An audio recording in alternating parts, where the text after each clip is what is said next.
আচ্ছা দেখ, যে কোশ্চেনটা পড়াবো এখন হচ্ছে পারফরমেন্স অডিট, ঠিক আছে? পারফরমেন্স অডিটটা পড়াচ্ছে, ঠিক আছে? মানে কার্য সম্পাদন নিরীক্ষা, ঠিক আছে? পেয়েছিস? হ্যাঁ। পারফরমেন্স অডিট কাকে বলে? বলছে যে বিশেষ নিরীক্ষা ব্যবস্থার মাধ্যমে, মানে বিভিন্ন রকমের অডিট ব্যবস্থা আছে, তো যে বিশেষ নিরীক্ষা ব্যবস্থার মাধ্যমে প্রতিষ্ঠানের বিভিন্ন কার্যকলাপ, ঠিক আছে, প্রতিষ্ঠানের বিভিন্ন কার্যকলাপ পূর্ব নির্ধারিত মান বা লক্ষ্য অনুযায়ী কতটা সম্পন্ন হয়েছে তা নির্ধারণ করা হয়, তাকে বলা হয় পারফরমেন্স অডিট। বললাম যে বিশেষ নিরীক্ষা ব্যবস্থার মাধ্যমে প্রতিষ্ঠানের বিভিন্ন কার্যকলাপ, মানে একটা কোম্পানির বিভিন্ন ধরনের অ্যাক্টিভিটিস থাকে, সেটা পূর্ব নির্ধারিত মান মানে প্রিডিটারমাইন্ড বা লক্ষ্য অনুযায়ী কতটা সম্পন্ন হয়েছে, ঠিক আছে, তা নির্ধারণ করাই হচ্ছে পারফরমেন্স অডিট। এবার বলছে পারফরমেন্স অডিটের ক্ষেত্রে প্রতিষ্ঠানের সামগ্রিক কার্যকলাপ সম্পাদনের পরীক্ষা বা একটি বিশেষ অংশের কার্য সম্পাদনের পরীক্ষা করা হয়। এই পরীক্ষাকে আমরা এফিসিয়েন্সি অডিট বলেও বলে থাকি, একে আমরা এফিসিয়েন্সি অডিট বলে থাকি। এই নিরীক্ষা প্রকৃতপক্ষে ব্যবস্থাপনা নিরীক্ষার একটা অংশ বিশেষ, মানে ম্যানেজমেন্ট অডিটেরই একটা পার্ট পারফরমেন্স অডিটের। এর উদ্দেশ্যগুলো তোকে পড়ে রাখতে হবে।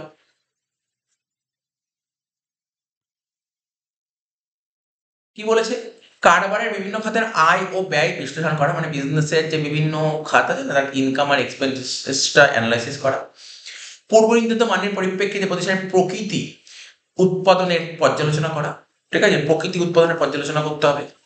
প্রতিষ্ঠানের আর্থিক কাজকর্ম, মানে একটা কোম্পানি বিভিন্ন রকমের ফিনান্সিয়াল অ্যাক্টিভিটিস, যেমন ধর পারচেস, প্রোডাকশন, ঠিক আছে, সেল, ঠিক আছে, এগুলো পূর্ব নির্ধারিত লক্ষ্য অনুযায়ী সম্পাদিত হয়েছে কিনা, ঠিক আছে, তা পর্যালোচনা করা। তারপর আদর্শ বিক্রয় ব্যবস্থা অনুসরণের মাধ্যমে, ঠিক আছে, একটা আইডিয়াল সেলস সিস্টেম ফলো আপের মাধ্যমে পূর্ব নির্ধারিত লক্ষ্যমাত্রা পূরণ হয়েছে কিনা সেটাকে অবজার্ভ করা।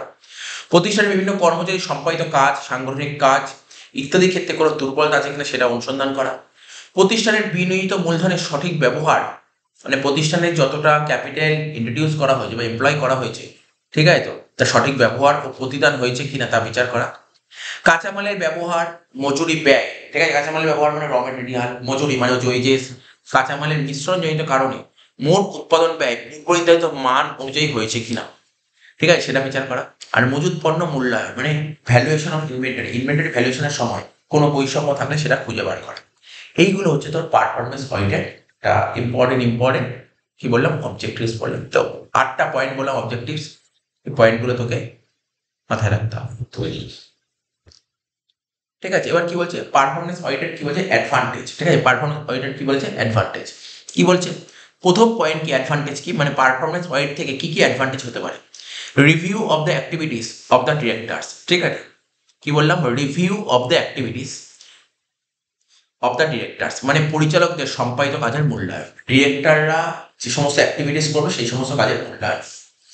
বলছে পারফরমেন্স অডিটের ফলে কারবার পরিচালকদের, মানে এর ফলে কি যে কারবার পরিচালকদের বিভিন্ন সিদ্ধান্ত ও কার্যাবলীর সম্পর্কে, ঠিক আছে, সঠিক মূল্যায়ন করা সম্ভব হয়। কিসের মাধ্যমে? পারফরমেন্স অডিটের ফলেই প্রতিষ্ঠানে বা কোম্পানি যে সমস্ত ডিরেক্টর আছে তাদের বিভিন্ন সিদ্ধান্ত বল, বিভিন্ন কাজ বল, এগুলো সম্পর্কে সঠিক মূল্যায়ন করা, ভ্যালুয়েশন করতে পারে। রিভ্যালুয়েশন অফ ওয়ার্ক পারফর্ম, আচ্ছা, কোম্পানিতে যে সমস্ত স্টাফ বা এমপ্লয়িরা আছে ওরা যে ওয়ার্কটা করবে, যে কাজটা পারফর্ম করবে, ঠিক আছে, সেটাকে রিভ্যালুয়েশন করতে পারো, বলতে পারো ইভ্যালুয়েশন করতে পারো, মূল্যায়ন করতে পারো। প্রতিষ্ঠানের বিভিন্ন কর্মচারী তাদের পূর্বনির্ধারিত লক্ষ্য ও পদ্ধতি অনুসারে কাজ সম্পাদন করতে পেরেছে কিনা সেটা ভ্যালুয়েশন করা যায়। Judgement of policy and procedure, ঠিক আছে, পলিসি আর প্রসিডিওর জাজমেন্ট করা, বিভিন্ন নীতি ও পদ্ধতির কার্যকারিতা যাচাই করা। প্রতিষ্ঠানের কাজকর্ম পরিচালনার জন্য যেসব নীতি ও পদ্ধতি অনুসরণ করা হচ্ছে তার কার্যকারিতা মূল্যায়ন করা যায়। খুব লেখা, এক লাইনে করে লেখা answer. Discovery of inefficient area মানে দুর্বল, ইনএফিশিয়েন্ট এরিয়া মানে দুর্বল ক্ষেত্র কি হচ্ছে ডিসকভার করা মানে আবিষ্কার করা। সুদক্ষ কার্য সম্পাদন নিরীক্ষার সাহায্যে, মানে একটা ভালো পারফরমেন্স অডিটের সাহায্যে প্রতিষ্ঠানের দুর্বল জায়গাগুলো খুঁজে বার করা যায়, চিহ্নিত করা যায়। প্রতিরোধমূলক ব্যবস্থা গ্রহণ মানে সাজেস্টিং কারেক্টিভ মেজার, প্রতিষ্ঠানের বিভিন্ন ক্ষেত্রে এসব ত্রুটি ও দুর্বলতা দেখা যায়, প্রতিষ্ঠানের বিভিন্ন বিভিন্ন পাটে কি আছে সমস্ত ত্রুটি ও দুর্বলতাগুলো দেখা যায়, এবং ত্রুটি আর দুর্বলতা যদি দেখা যায় তাহলে সেগুলোকে সংশোধন করতে হবে, ঠিক আছে। এগুলো কারেক্ট করার চেষ্টা করতে হবে। ঠিক আছে, তার জন্য উপযুক্ত ব্যবস্থা গ্রহণের সুপারিশ করা হবে। লাস্ট পয়েন্ট বলেছে ওভারঅল প্রোগ্রেস, সামগ্রিক উন্নতি। কার্য সম্পাদন নিরীক্ষার ফলে মানে পারফরমেন্স অডিটের ফলে প্রতিটা কর্মচারী সম্পাদিত কাজের মান বৃদ্ধি পায়। পারফরমেন্স অডিটের ফলে প্রতিটি কর্মচারীর সম্পাদিত কাজের মান, যে কাজটা করবে তার মানটা বৃদ্ধি পায়, ফলে সামগ্রিক উন্নতি সম্ভব। ব্যাস এইভাবে তাহলে কি বললাম, পারফরমেন্স অডিটের ফলে কি হয়, প্রতিটা কর্মচারী, এখানে যে যত কোম্পানি যত কর্মচারী বা স্টাফ বা এমপ্লয়ি কাজ করে, এরা যে কাজটা করবে তাদের মানটা বৃদ্ধি পায়, কাজের মানটা বৃদ্ধি পায়। ঠিক আছে, তাহলে কি হবে, এর ফলে ওভারঅল প্রোগ্রেস হয় কোম্পানির। এবার এই পারফরমেন্স অডিটের বেশ কিছু অসুবিধা আছে, ডিসঅ্যাডভান্টেজ। কি কি ডিসঅ্যাডভান্টেজ আছে? একটা হচ্ছে এটা খুব এক্সপেন্সিভ সিস্টেম, খুব এক্সপেন্সিভ মানে ব্যয়বহুল পদ্ধতি। পারফরমেন্স অডিট বাস্তবে খুবই ব্যয়বহুল, ফলে ক্ষুদ্রায়তন সংস্থা এই ব্যবস্থা প্রয়োগ করতে পারে না, মানে ছোট প্রতিষ্ঠান এটার বেনিফিটটা নিতে পারে না। তাহলে বুঝতে পারলি এটা খুব এক্সপেন্সিভ মেথড। নেক্সট বলে ওয়ান অফ এফিসিয়েন্ট অডিটার্স, দক্ষ নিরীক্ষক অভাব। পারফরমেন্স অডিটের জন্য দক্ষ ও অভিজ্ঞ নিরীক্ষক প্রয়োজন। এই পারফরমেন্স অডিটের জন্য কি দরকার, দক্ষ এবং অভিজ্ঞ, মানে এফিসিয়েন্ট। ঠিক আছে, এফিসিয়েন্ট অডিটার দরকার হয়। বাস্তবে এফিসিয়েন্ট এবং তুই এক্সপেরিয়েন্স বলতে পারিস, বাস্তবে এরকম অডিটার পাওয়াই যায় না, এটা একটা অসুবিধা। তারপর নিরীক্ষকের অনির্দিষ্ট দায় দায়িত্ব, নন স্পেসিফিক রেসপন্সিবিলিটিস অফ অডিটার্স। কার্য সম্পাদন নিরীক্ষকের মানে পারফরমেন্স অডিটারের কোন নির্দিষ্ট দায় থাকে না। ঠিক আছে, তো পারফরমেন্স অডিটরের বলছে কার্য সম্পাদন নিরীক্ষকের মানে পারফরমেন্স অডিটরের কোন নির্দিষ্ট দায় থাকে না, ফলে অনেক ক্ষেত্রে নিরীক্ষক কোন রকমে তার কাজ সম্পাদন করে। Last point, time consuming method, সময় সাপেক্ষ পদ্ধতি। পারফরমেন্স অডিট কি হয়, একটা টাইম কনজিউমিং মেথড, ফলে এই নিরীক্ষা চলাকালীন প্রতিষ্ঠানের দৈনন্দিন কাজকর্মে বাধা সৃষ্টি হয়।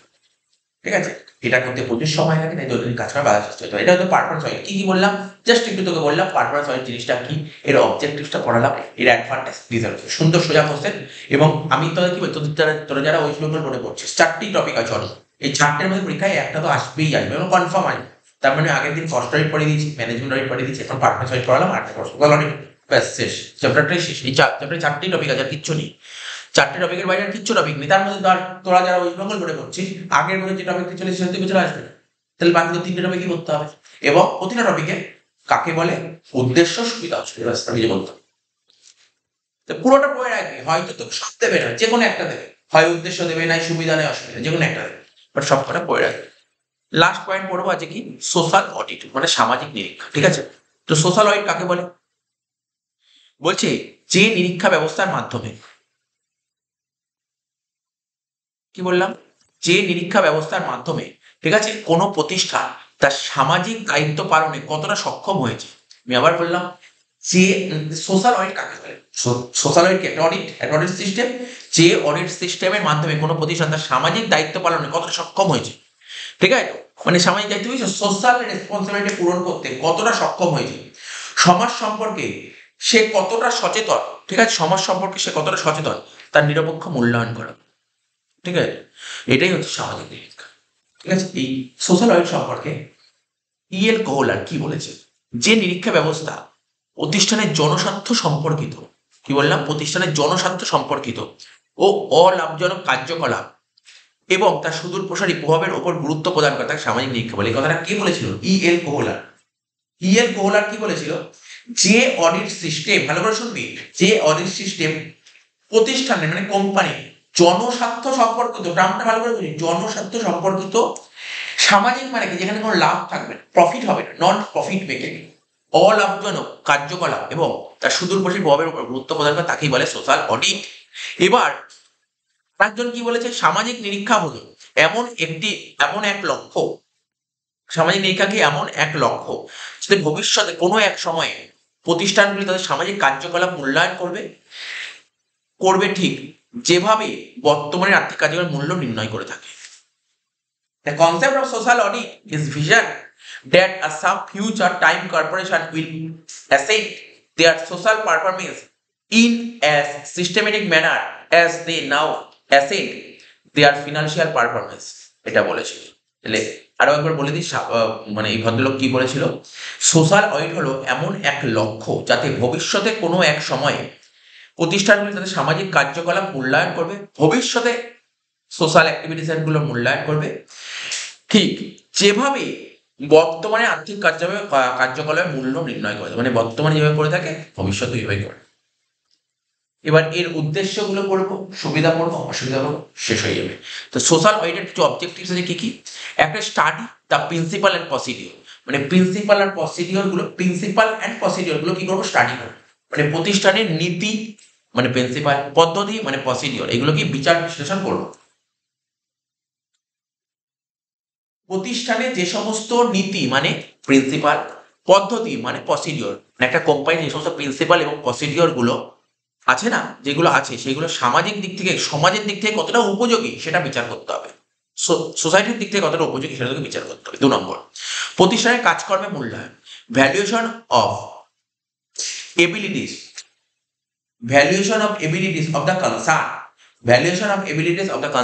প্রতিষ্ঠানের যাবতীয় কার্যকলাপ জনসাধারণের পক্ষে কতটা উপকারী, প্রতিষ্ঠানের যাবতীয় কার্যকলাপ জনসাধারণের পক্ষে কতটা উপকারী বা ক্ষতিকর তার মূল্যায়ন করা। কি বললাম? বুঝতে পারলি ব্যাপারটা? কি বললাম? একটা কোম্পানির যাবতীয় কার্যকলাপ জনসাধারণের পক্ষে কতটা উপকারী বা ক্ষতিকর সেটাকে কি করবো? তার ভ্যালুয়েশন করা। এই হচ্ছে প্রতিষ্ঠান কাজ। দেখেছিস তোদের বইতে হয়তো অনেক বড় বড় লিখেছে, একটা লাইন করে অ্যান্সার, 1 লাইন করে লিখেছি যাতে তুই করতে পারিস। ঠিক আছে। 3 নম্বর কি বলছে? প্রতিষ্ঠানের ভূমিকা, রোল অফ দ্য কনসার্ন, সমাজ কল্যাণের ক্ষেত্রে সংশ্লিষ্ট প্রতিষ্ঠানটি তার ভূমিকা কতখানি পালন করছে তা মূল্যায়ন করা।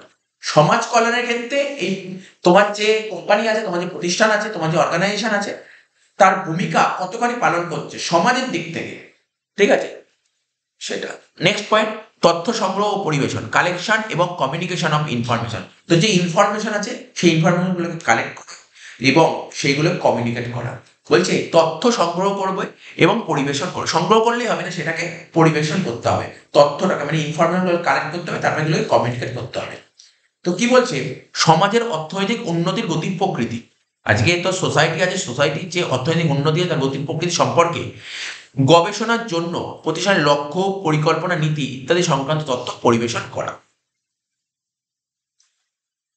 নেক্সট বলেছে determination of the expenses for society, সামাজিক উদ্দেশ্যে ব্যয়ের পরিমাণ।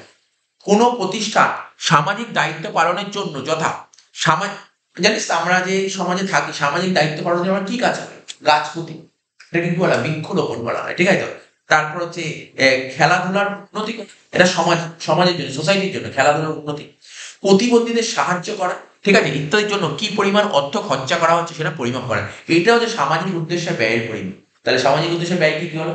গাছ পুঁতি, যেমন খুব দরকার এখনকার দিনে গাছ পোঁতা, ঠিক আছে তো। তারপর হচ্ছে খেলাধুলার উন্নতি করা, ঠিক আছে। তারপর যারা প্রতিবন্ধী আছে, হ্যান্ডিক্যাপ, ঠিক আছে, তাদের জন্য তুই কি পরিমাণ অর্থ খরচা করছিস, ঠিক আছে, এইগুলোর জন্য দেখতে হবে, ঠিক আছে।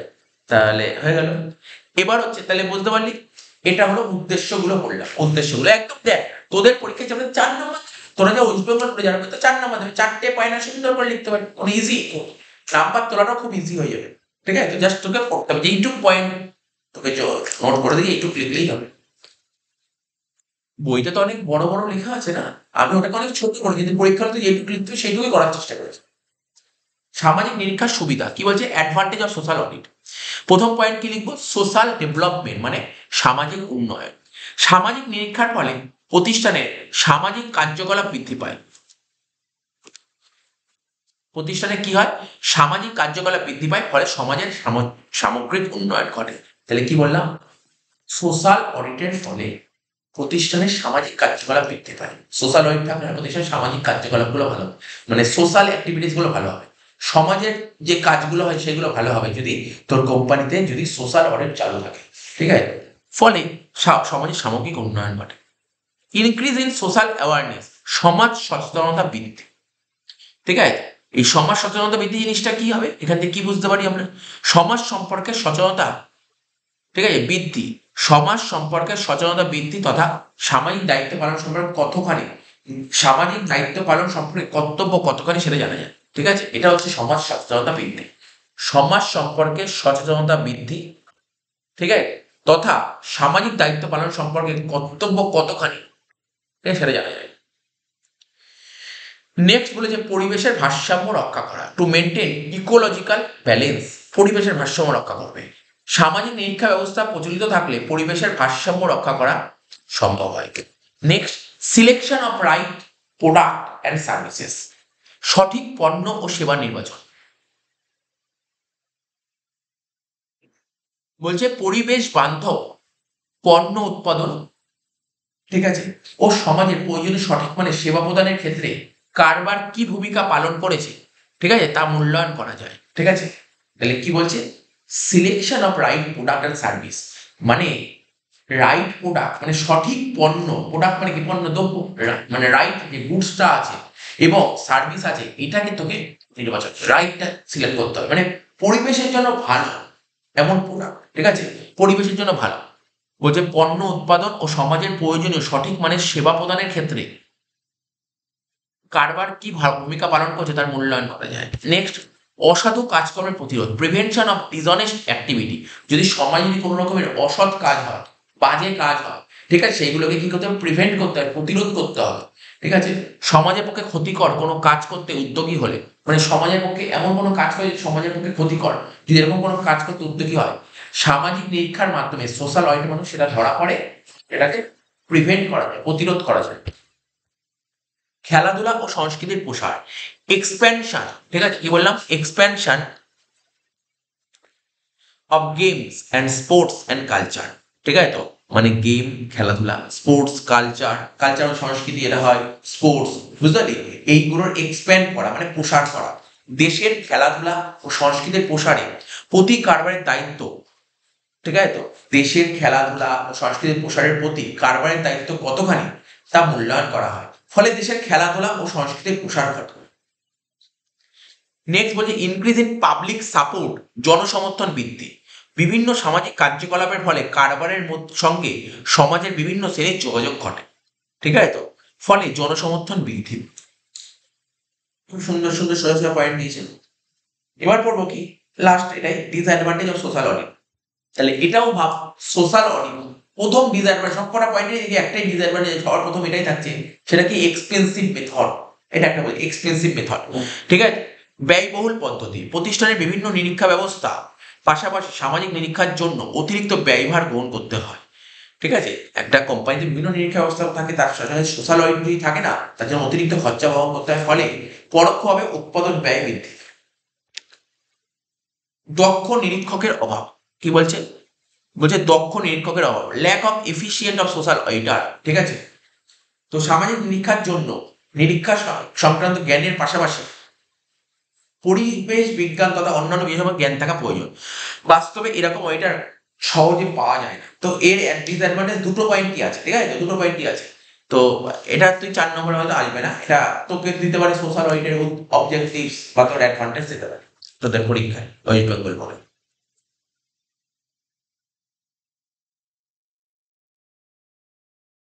এবার এই কোশ্চেনটা, এই লাস্ট কোশ্চেনই আমি তোকে বলছি, এই কোশ্চেনটা জাস্ট একটু পড়ে রাখি, এই কোশ্চেনটা পড়ে রাখি। সেটা কি বলছে, যে difference between cost audit and management audit. Cost অডিটের সঙ্গে ম্যানেজমেন্ট অডিটের পার্থক্য আজ পর্যন্ত কোনোদিন আসেনি তোদের ওয়েস্ট বেঙ্গল বোর্ডে, বাট আমি একবার পড়েই রাখছি, ঠিক আছে, দেখ কিচ্ছু না, একদম সোজা পয়েন্ট। প্রথমে যদি তোকে ডিফারেন্স দেয়, তুই প্রথমে কি লিখবি, কাকে বলে, প্রথমে তুই কাকে বলে লিখে দে, কস্ট অডিট কাকে বলে, ম্যানেজমেন্ট অডিট কাকে বলে, আগেই পড়ানো আছে। কস্ট অডিট কাকে বলে, ম্যানেজমেন্ট অডিট কাকে বলে, কি লিখেছে, কস্ট অডিট এই নিরীক্ষা পরিব্যয় সংক্রান্ত লিপিবদ্ধ নথির সঠিকতা বিচার করে, ঠিক আছে। তোর এই ডেফিনেশন দিতে ইচ্ছা না করলে তুই যে ডেফিনেশন পড়ে তুই কস্ট অডিট কাকে বলে, ম্যানেজমেন্ট কাকে বলে সেটা লিখলেই হয়ে যাবে, কোনো সমস্যা নেই। ম্যানেজমেন্ট কাকে বলে, এই অডিট পরিচালক মন্ডলীর পরিচালন এবং গঠনমূলক কার্যের প্রণালীর সমীক্ষা নিরীক্ষা করে। আমি বারবার বলছি, এই সংজ্ঞা না দিতে চাইলে তুই কস্ট অডিট কাকে বলে পড়েছিস, ম্যানেজমেন্ট কাকে বলে পড়েছিস, সেই ডেফিনেশন এখানে বসে, ঠিক আছে। উদ্দেশ্য, কস্ট অডিটের উদ্দেশ্যটা কি, এই নিরীক্ষার মেন উদ্দেশ্য হলো মৌলিক পণ্য ও উৎপাদন সংক্রান্ত খরচ ও পণ্যের মূল্যের সঠিকতা ও ন্যায্যতা নির্ধারণ করা। আর ম্যানেজমেন্ট অডিটের উদ্দেশ্য কি, এই নিরীক্ষার উদ্দেশ্য হলো প্রতিষ্ঠানের পরিচালক মণ্ডলীর দক্ষতা ও অদক্ষতা নির্ণয়ের মাধ্যমে প্রতিষ্ঠানের উন্নতির জন্য পরিচালক মণ্ডলীকে সাহায্য করা, ডিরেক্টরকে সাহায্য করা। রিপোর্টিং, ঠিক আছে, এই নিরীক্ষার রিপোর্ট কেন্দ্রীয় সরকারের কাছে পেশ করতে, এটা একদম সোজা পয়েন্ট। কস্ট অডিটের রিপোর্ট কার কাছে পেশ করি আমরা, ঠিক আছে, সেন্ট্রাল গভর্নমেন্ট পেশ করি। আর ম্যানেজমেন্ট অডিটের রিপোর্ট আমরা কার কাছে পেশ করি? পরিচালক, ডিরেক্টরের কাছে পেশ করতে হয়। তাহলে কস্ট অডিট কাকে পেশ করতে হয়? সেন্ট্রাল গভর্নমেন্ট, ওটা ডিরেক্টর। যোগ্যতা, cost auditor, quality of auditor, কি দরকার? কোয়ালিটি অফ অডিটর কোম্পানি আইনের এত নম্বর ধারা অনুযায়ী, ঠিক আছে, ওকে কস্ট অ্যাকাউন্টেন্ট হতে হবে। কস্ট অডিটর হতে গেলে কস্ট অ্যাকাউন্টেন্ট হতে হবে, ঠিক আছে। আর ম্যানেজমেন্ট অডিটর হতে গেলে এই নিরীক্ষকের কোনো আইনগত কোনো যোগ্যতার প্রয়োজন নেই, আইনগত কোনো যোগ্যতার প্রয়োজন নেই। এই 4টে পয়েন্ট, ঠিক আছে। এক মিনিট দাদা।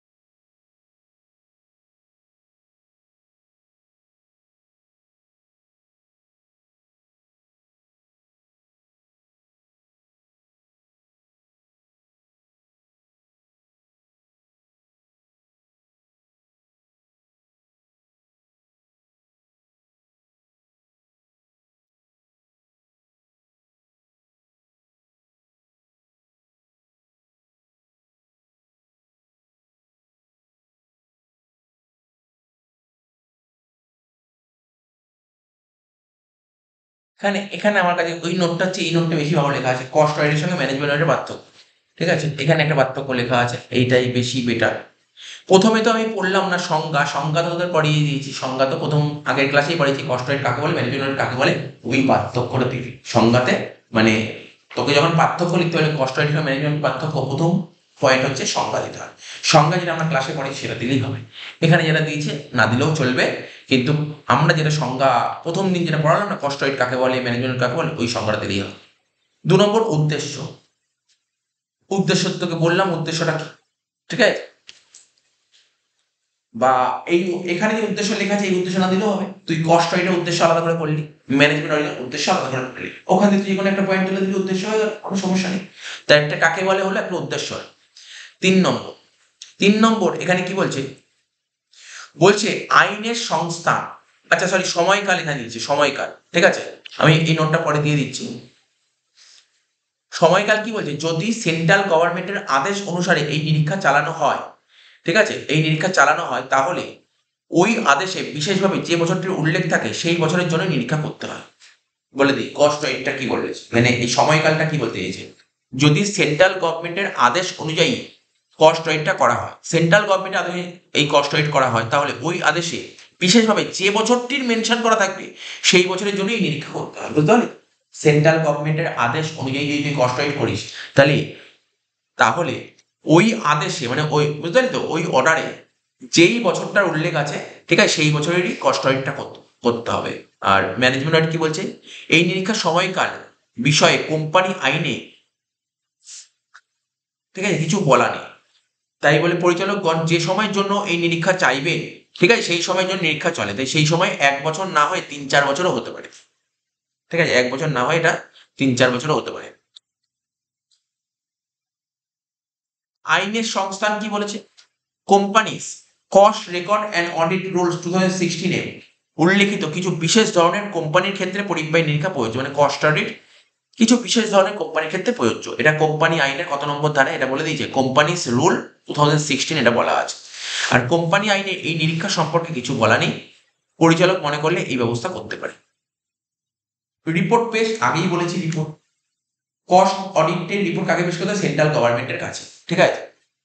আর ম্যানেজমেন্ট অডিট পরিচালকরা চান বলে এই নিরীক্ষা, সুতরাং এই পরীক্ষা চান বলে পরিচালকরা চান, মানে ডিরেক্টররা চাই বলেই কিন্তু এই ম্যানেজমেন্ট অডিট হয়, সুতরাং এর রিপোর্ট পরিচালকদের কাছেই পেশ করতে হয়। প্রসার, এই নিরীক্ষা প্রধানত উৎপাদন এবং পরিষেবা সংক্রান্ত কার্য পদ্ধতির সঙ্গে যুক্ত, মানে কস্ট রেট কার সঙ্গে যুক্ত থাকে? প্রোডাকশন এবং পরিষেবা মানে সার্ভিস সংক্রান্ত কার্যপদ্ধতির সঙ্গে যুক্ত।